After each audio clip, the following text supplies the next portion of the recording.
আসসালামু আলাইকুম। আশা করি সবাই ভালো আছেন। আমাদের এই সবুজ শ্যামল হাওরটা আর কিছুদিন পরেই পানি দিয়ে ভরে যাবে। তখন এই সৌন্দর্যটাও পাল্টে যাবে।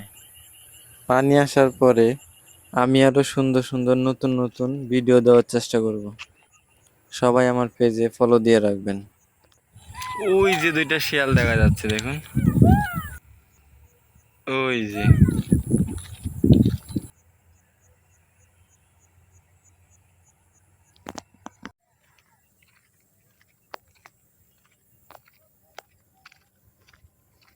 ওই যে দুইটা শিয়াল।